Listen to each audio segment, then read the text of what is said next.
Hello, everyone, and welcome back to the MJ Innocent podcast. My name is Moonwalker Tanya, and I'm your host. Okay, so I'm still not sleeping too well, but the headache I had 2 days straight is finally gone, so I guess I'm feeling a little better. I'm still battling allergies, so if I have issues with my voice or if I have moments where I lose my train of thought, just bear with me on that. Okay, so in this episode, I'm going to go ahead and do part 1 of roasting Adrian McMinis. Okay. So I was going to react to the 60 Minutes Australia interview she did, but I'm not sure if it's copyrighted, and even though I've done it before in the past, of course that video doesn't exist anymore, but I just don't want to take the chance. So, if I forget to mention anything, I can just talk about it in part 2. Okay, so for those of you who do not know, Adrian McMinis was one of Michael's former maids at the ranch. She worked for him from 1990 to 1994. After a while, Michael trusted her to clean his room, and she complained about her job, which I know a lot of people do complain about their jobs, but here's the thing, she was in charge of keeping the house clean, which I know can be difficult when Michael has, a lot of treasures and all these other things that require, a certain way of cleaning. But here's the thing, she's acting as if Michael trashed the house every single day when he wasn't even at Neverland every day. Yeah. Okay.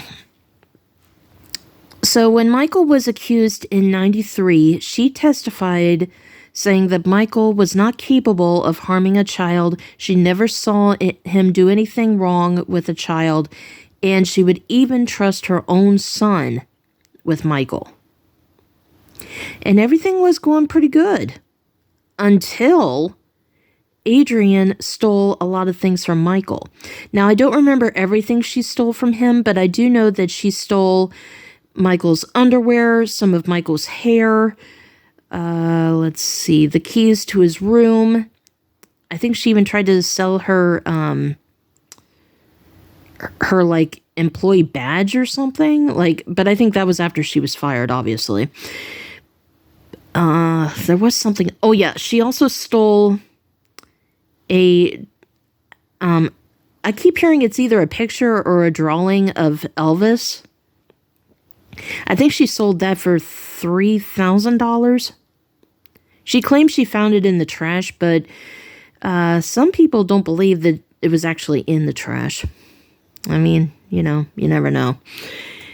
And the truth is, another employee from the ranch went to Adrian's house and saw all the things she stole from Michael. And Brantley sent me a video one time of the things that she sold on eBay. I think she was even selling all that stuff for $900 each. Yeah. Now, the only thing that I'm kind of curious about is, since there were cameras all over the ranch at the time, did they catch her on video stealing that stuff? That's what I'm wondering.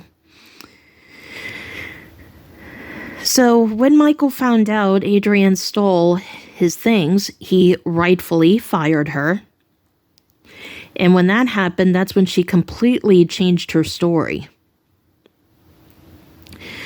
She then accused him of molesting kids, and then she teamed up with 4 other former employees known as the Neverland 5, who tried to sue Michael for wrongful termination, and thankfully they lost, because that was a stupid lawsuit like the current one from the 2 losers. And I cannot believe that she actually thought that she was wrongfully terminated, but the truth is, I think that's just her desperate way of, I don't know. It's really hard to explain because all of those employees stole things from Michael. And of course, Adrian was the kind of maid that after she was fired, she said, the first time I cleaned his room, I didn't know where to start. And the interviewer said, so was he like the classic rock star where he would just drop something and you had to pick it up? And she was like, yeah, he was like that. First of all, Adrian, you were not Michael's wife. You were not a MJ fan visiting the ranch. You were an employee who was paid to clean the ranch, and that's why it's so stupid. And then she also said, there were a lot of rules at the ranch. You don't stare at him. You don't ask him for an autograph. He tells you what to do and you just do it. You don't question it. So in other words, you go to your job and you do what you are paid to do. And then I also think it's interesting how she claims that she didn't know where to start, claiming Michael's room was so filthy and messy. But then she's also claiming that she would see all these things, like she claimed that she saw Jordan Chandler sitting on Michael's lap and Michael was doing inappropriate things to him, when there were witnesses right there. That is the dumbest thing ever. And she didn't even do anything about it. And then she would say, oh, well, I couldn't do anything because Michael threatened me. First of all, how did Michael threaten you? Of course, she did say, that if I ever showed up on a radio show or on TV, a hitman would be hired and they wouldn't be able to find my body. Adrian, unfortunately, let me say that again. Unfortunately, when you were on TV, we could see you perfectly. Your face was not muted, unfortunately. Your voice was not disguised, unfortunately. So we were well aware that it was you. And you're still here. Adrian is also court-ordered to pay Michael $1,634,000. To this day, she still refuses to pay. Her excuse? Well, Michael's dead now, Adrian, you were court-ordered to pay Michael that money back in the 90s. Michael died in 2009.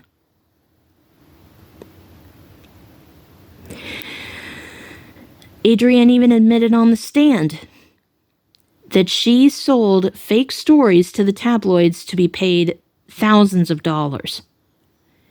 And as we know, the media and tabloids will only pay the big bucks if you lie on Michael. Ron Newt, Aaron Carter, and Bill Whitfield are good examples of that. And I bet Adrian would be really jealous of Bill Whitfield because she was only offered thousands, while Bill Whitfield was offered millions of dollars to say that Michael was a pedophile. But Bill refused because he knows it's not true.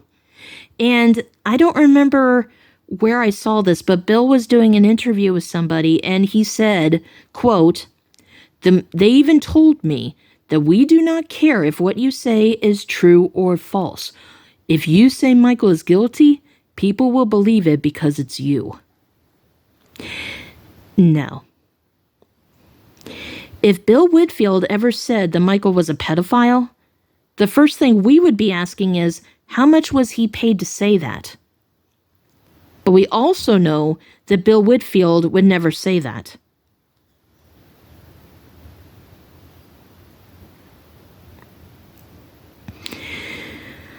Yeah, and the truth is, this isn't the only time when Adrian has betrayed someone. She's a very selfish person. She was also in big trouble for stealing money from her own relatives. Yeah. So, she was also making allegations claiming that let's see, Michael was taking baths with the kids, which is not true, because that was actually a lie that, let's see, what was her name? Bianca, Jason's mother. She was the one who made up the shower lie with Wade Robson, which Wade denied back in '05. And then the funny thing is, even though she admitted on the stand that that was a lie, when Wade came out in 2013, she brought that lie back. Stupid. Adrian also claimed that she found boys' underwears on the stairs and in the jacuzzi. First of all, there are cameras all over the section where the jacuzzi is. And Wade testified in '05 saying that whenever they were in the jacuzzi with Michael, everyone was either wearing a swimsuit or swim trunks. No one was naked.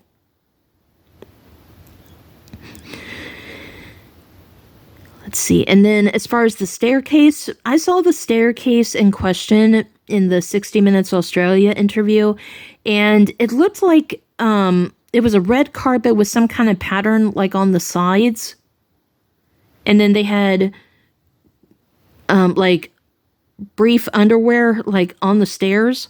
But here's the thing. I've seen videos of the staircase in Michael's bedroom. The carpet was white. It was not red with a pattern on the sides.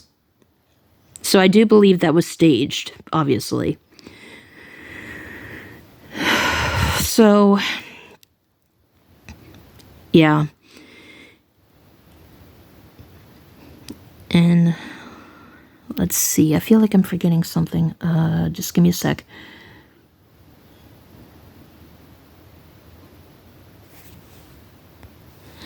Okay, so when she tried to explain her situation when she testified in '93, she said that after she testified, Michael gave her like a $300 tip, or it was kind of like a thank you gift, sort of. And she tried to say that it was Michael's way of silencing her. First of all,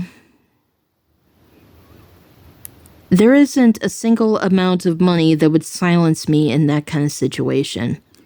And if $300 is enough to silence you, Adrian, then you really are a terrible person. And that you really do not give a damn about these kids, even though we know they weren't abused. Because here's the thing. Even when she said that she saw Jordan on Michael's lap and Michael was doing inappropriate things, she didn't go to the police. She didn't do anything. She said, well, Michael threatened me. Well, let me ask you something, Adrian. What if that was your son that was allegedly sitting on Michael's lap and he was doing inappropriate things? Would you just go, he threatened me, so I'm just going to let him do whatever he wants to my son? Would you, Adrian?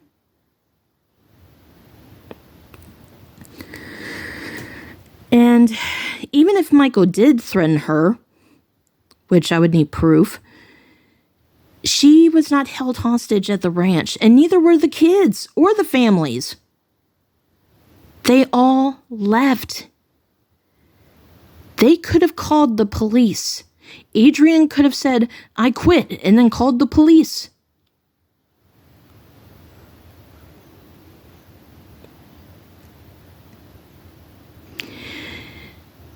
But the only reason Adrian and the other members of the Neverland Five have done this is because they stole from Michael and they are trying to seek revenge even though they were rightfully fired. The reason why the Chandlers accused Michael is because Michael refused to help Evan Chandler fund his stupid screenplay. The reason why the Arvizos accused Michael, which, first of all, they even accused Michael before they even met him. And then they accused him again when they wanted to live at the ranch and Michael said they couldn't and they had to leave. Wade changed his story in 2013 after he was rejected for the Michael Jackson 1 show in 2011. James changed his story after his family business was being sued for a lot of money because they didn't pay their investors. Okay?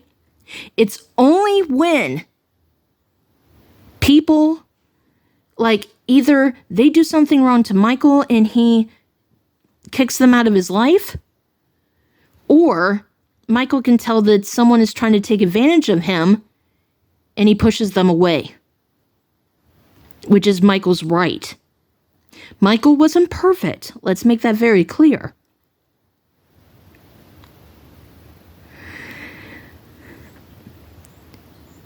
So for the last part that I'm going to say in this video, for part 1, is Adrian also said that she found men's briefs in the walk-in closet and did not know who they belonged to and claimed that they were crunchy, claiming that the boys would wear Michael's underwear. Adrian, even though we know Michael wore tighty-whities, here's the thing. They would still be too big for those boys at that age. And so are you saying that you saw the boys running around the house only wearing underwear that was too big for them and it most likely fell down to their ankles? Is that what you're saying? It's bullcrap. Okay, so I know there's some other things I need to talk about with her, but I will talk about it in part 2. All right, so I think that was pretty good. I do apologize for this video being late, but I can honestly tell you this was the best take I ever did. And this is probably like the 5th time I've tried to make this video. Okay, so I love you guys, and I will see you in the comments.